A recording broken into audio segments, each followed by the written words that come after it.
This program is brought to you by thepodcastfactory.com. Hey there, it's Michelle, and I want to help you to live an epic story lifestyle. So, I'd like for you to do me a favor. Go over to epicstorylifestyle.com/live life to grab a free copy of my Hacks for Living an Epic Story Lifestyle checklist. Thanks. Yes. Welcome back to Story Time with Michelle. Here she is, Michelle Spiva. Hey, JR, how are you doing? I'm doing awesome. I'm looking for symbols everywhere. I'm trying to be more empathetic. I think I'm becoming a better human for listening to your show. Oh, that's so nice. Now go and make it epic. That's next on my list. Well, you know what? You already have a epic story lifestyle, in my opinion, because I actually get a chance to know a little bit about you in real life. And I'm telling you guys, this man, he's the real deal. I have nothing but awesome stuff to say about you, JR. Thank you for being great. No, seriously, thank you for being great. I really appreciate that. So what do you have for us today? Today I'm really excited because I'm going to be talking about cleverness. I touched on it a little bit before in one of our other broadcasts, but today I really wanted to just take a moment because I was actually asked by a kind young woman. She reads my books and she says, you have all these clever little twists and turns in your plot. How are you so clever? And she said it as if it was something that was just for some people and not others. And cleverness is for all of us. And there's a reason. There's actually a reason. I don't know what show it was, but we were talking about the different types of thinkers, and we were talking about foxes and hedgehogs, and how a fox is very clever and a hedgehog is very determined. And so it's funny in that I finally watched this little movie called Zootopia. And if you haven't watched it, I'm not going to blow it, but I'm going to talk about a little bitty part of it that got me thinking about this when she was asking how to be so clever. And I will say this, I don't think I'm all that clever, but hey, I'll take it. So she asked, and I'm going to try my best here in the 20 minutes we've got. Okay, so with this movie, Zootopia, it's a cute little movie by Walt Disney, and it's a movie about animals. But the animals behave like human beings. And they even give their little backstory at the beginning that says, they get along now and all this kind of stuff. In the movie, there is a character who's a fox. And there is a character who is a bunny. And the bunny is a police woman. She's a cop in this metropolis called Zootopia. And when she first meets the fox, he's got a little baby with him, and it's just as cute as can be. The baby's sucking a pacifier, and they go into this store that's Elephant Run, and they want to buy this huge popsicle that's the equivalent for what a elephant would have. But they're a fox, and I don't know what this little baby is, but the little baby is little. I'll just say that. And so she comes in, and the elephant owner is giving him a hard time, and she gets to the point where she's like, hey, don't be like that. And so then the elephant agrees to sell him the popsicle, and the guy's like, oh, I left my wallet. Oh, I'm so sorry. I'll have to just come back. And she feels so bad because the little baby is looking so sad because the baby really wanted this popsicle. So she goes on and buys the popsicle and even leaves the change. She feels like she's done something great, goes out, and sees the fox a little later, and what he's doing looks a little iffy. She comes to find out that he has managed to find a way to turn that her purchase of a popsicle, and turn it into 3 more ways to get money.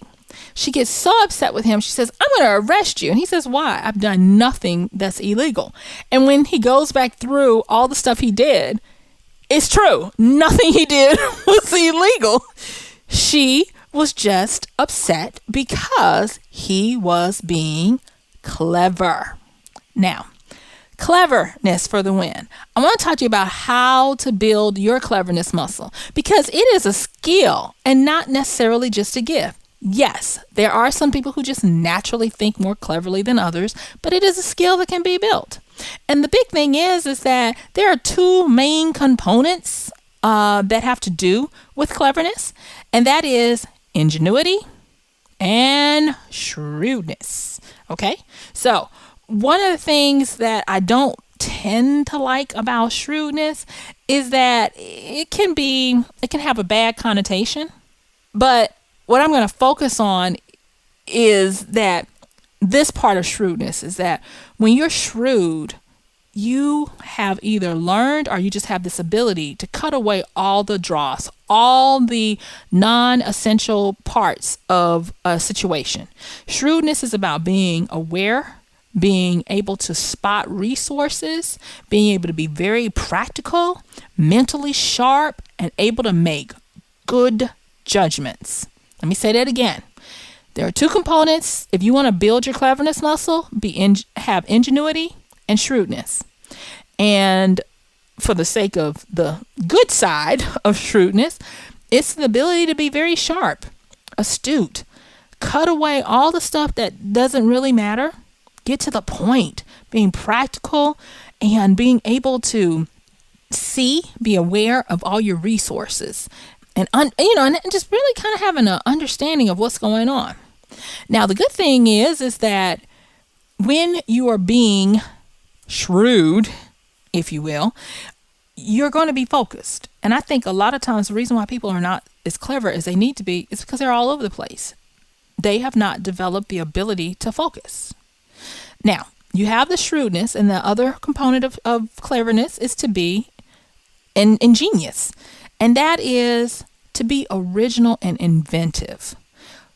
Asking yourself, what if someone came up with, I learned this, I guess maybe 10 years ago, and I didn't know that it would be a component in how I come up with my plots for my stories or even how I approach life.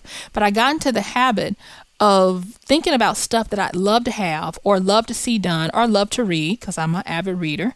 And I started learning to ask myself, what if, that's the major component, someone came up with, that was the component that I used to not feel the pressure of having to come up with it. You see how I did that, JR, dealing with my insecurities of having to come up with the answer to my own question. But being ingenious enough to figure out what if, meaning it necessarily exists, or if it does, it doesn't have the flavor or the twist that I want to see or need. So when you take the ability to ask what if with either something that doesn't exist or something that has a slightly different twist or a new look to it, and you couple it with having the focused awareness to see the resources, the practicality, the insight, and be smart, that gives you cleverness. Now, are you going to come up with becoming clever just like tomorrow? Of course not. I remember when we were talking about an aspect of cleverness in another podcast we did, and I gave an example of this site I love to go to that shows like hacks in the kitchen. And I know that we talked about it. They showed a hack where you could take muffin tins, like the tins that you put muffins in to bake, and you can turn it upside down. And if you're making tacos, you can place the taco shells in between the grooves of the muffin tins, and it'll hold them up. And I just want to dissect that to show you how that is clever. So think about it. The shrewdness that it took to see past the obvious use for a muffin tin. It annihilated the orientation of how you look at a muffin tin by doing what? Instead of having it right side up, it turned it over, right? So this was out the box, but very practical, because you didn't have to go and buy anything new. You just turn the muffin tin over. Then, because this is an existing resource, right? So you used the muffin tin, turn it over, and now you got these humps. So the next thing is in your shrewdness, what can fit? What can you use? what can this double as? Ingenuity says, wouldn't it be nice if I didn't have to, whatever, use my hands to hold something, and I'm not saying that I know exactly how the person came up with the idea to use muffin tins to hold taco shells, but I could just see this person activating the cleverness muscle and looking for a way, like, say, for instance, it's Taco Tuesday. I don't have a cute little taco tray, so what else can I use that I already have in my kitchen? And going through and now pulling out stuff and turning it all different ways and seeing if it fits and coming up with this clever idea. The problem that I see with a lot of people is that they take stuff on the nose too much, meaning that they don't allow themselves to see and they call it, well, in the pharmaceutical world, medicines can be cleverly used for other things, and they have a term for it, and it's off the book or off the script. And so, for instance, a heart medicine can be used as a diet medication to help you lose weight. The same thing that I'm talking about here. Not being on the nose to be able to use stuff that has nothing to do with its original use. And a lot of people are not doing this, and it's a missed opportunity. I'm going to be talking about how to become an opportunity magnet in an upcoming show. But cleverness is a main key for doing that. And when you look at it, being willing to go out on a limb and say, hey, I'm going to use this for a different way or a different reason. And those are some of the things that I have found that I'm starting to do or have been doing since I was challenged to ask myself the questions of what if, or why come, or why hasn't anyone done something? So those are some of the aspects of it. So building your cleverness muscle, ingenuity and shrewdness, willing to cut out all the stuff and willing to go into a different area of being shrewd, and then being innovative and ingenious in the way you're going about it. And again, cleverness is for everyone. And you really kind of need it if you're going to have an epic story lifestyle, because you really want to be able to do stuff that's off the beaten path, that gets you out of the rut that you might be in of living a blah life as opposed to an epic life. So I want to pause and just say, okay, now, JR, you've allowed me to talk about my little cleverness thing, and I would really like to get some input from you on this. Oh, come on. No, I'm going to be a nerd again. It reminds me, and I'm probably going to butcher the name of the book, but it's J. Abraham, getting everything you can out of everything you've got, or something like that. And it's just looking at things and getting the most out of them. And I think most of us don't do that. We just think there's one way to do things, and that's part of that stubbornness I talked about before. But the example that you used with the popsicles, I think that's just a great idea of how we're probably overlooking so much that we have right in front of us. Yeah, it's just, and this is the thing. Now, I'm going to tell you, the reason why I can boldly say that cleverness is for all is because 9 times out of 10, when you see something that was cleverly done, the first thing that pops in your mind is, why didn't I think of that? Yep. And that is a dead tip-off that you could have thought about it. You could have done it, right? There are so many different examples that I think of, like the little plastic things that come on bread to keep them closed. Yeah, the twisties. There's 100 and the little well, not the twisties, but it's a little plastic block. Oh, the clip, yeah. Yeah, the clip. There's 101 things you can do with that. I actually save them and use them to keep my cords from tangling up. Simple little stuff like that. Repurposing. I think I've talked about how the airline industry or the travel industry is really known for being clever and innovative with the way they use their existing resources, and they call it revenue management, how they repurpose what they already have to gain more revenue from it, and I just want to encourage people to know that you don't have to be imbued with some special superpower or be blessed from a line of people to do whatever to be clever. I think one of the things that made Michelangelo and Da Vinci so epic was their ability and their willingness to dare to be clever. You know, when you look at how they approached their lives, yes, they knew how to work within the mediums that they worked in, but they were always looking outside of things. You know, the fact that Da Vinci, I don't remember exactly how many, but his different iterations of wings, of trying to learn how to fly, for man to fly. I mean, he used everything from feathers to what do you call it? Leather, hide, all these different things to learn how to fly. And he was always pushing the envelope and looking at the what ifs and wouldn't it be nice if, and why hasn't someone come up with, and then Michelangelo, come on, this guy found a way to paint frescoes on ceilings when they did not have the technology we have now. They came up with scaffolding and techniques to plaster and build these wonderful frescoes that we can go now in the Sistine Chapel and look at, and they're still there today,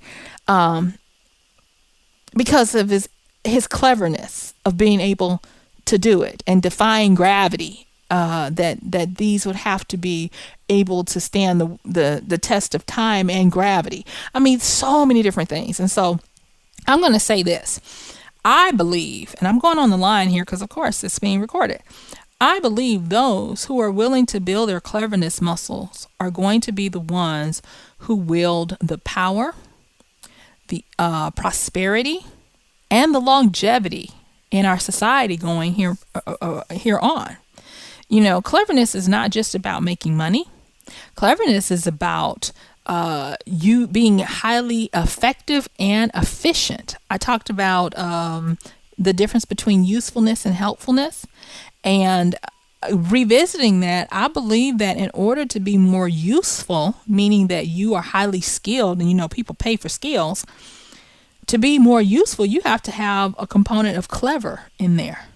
You've got to be able to be more effectively efficient than the options that are out there. And so it's imperative that we build our cleverness, Now, I do have a muse moment, and it's not really a muse moment. It's a story, a little vignette of a time I got in trouble, but it ended up helping me. And my mom said that I was a very curious child, and so much so that it worked her nerves. And I remember there was one time she was doing something, I don't even remember exactly what it was, but she said, she told me, she said, curiosity killed the cat, Michelle. And before I could catch myself, no joke, I deigned to speak back to my mother, and I said, but satisfaction brought him back. Whoa. She was like, I'm done. And she's like, the fact that you were so clever to come back with that, I have nothing to say. And so she was like, from then on, and she said I was a little kid. She said from then on, she determined she was not going to hamper my curiosity as long as it did not cause me any harm. And I thank her for that in hindsight, because I really believe that my mother kind of helped nurture my ability, if I have any, to be clever at all. Because I am always, like I said, developing that muscle of asking myself, wouldn't it be cool if, why hasn't anybody done yet? And those types of things, and trying to look at different orientations. Like for instance, taking a pie pan and turning it upside down and seeing what other use it could have. Totally disrupting any and everything as we know it today, pushing the envelope. And so to that dear young lady, you can be clever. Start with building up your shrewdness to do away with the foolishness. If it is not helping you to see something in a different light, you don't need to be focusing on it. And then being innovative and ingenious with how you look at it, making sure that like a fox, you look at different ways to get to the same outcome, hopefully more effectively and more efficient as well. So that's what I wanted, to talk about. And it's hard to really get into how to be clever, because there are different sides to cleverness. And for the sake of my listeners, I am talking about the good clever. I'm not talking about the bad clever where you dupe people or any of that kind of stuff. So that's what I did want to say. So that's what I had today, JR. No me moment? You know what? I was looking at the time and I knew that it was going to be hard. My simple me is that I'm just continuing to try to do good with the superpower of cleverness that I am every day and in every way trying to continue to build. That's what I'll say for that. Oh, look at her. What a pro. What do you have coming up next time, professional announcer lady? Gosh. Well, I alluded to it, and I'm going to be talking about how to become your own opportunity magnet. Wow. Looking forward to that one in particular. Can't wait. So that is a wrap for another Epic Story Lifestyle. Thank you, Michelle. Thank you, Epic Story Livers, for tuning in. We'll be back next time. Bye. Hey, Michelle here again. If you like today's show, remember to go to iTunes and in the search bar, type Epic Story Lifestyle. And when you see me, hit that subscribe button. If you really like today's show, hey, come on, do me a solid by giving a rating and a review. If you've got questions, comments, or even show topics you'd like to hear me cover in the future, tell me about them when you leave that wonderful review. All right, my time is up and I thank you for yours. See you next time. Now go out, make some great decisions that give you that epic story lifestyle.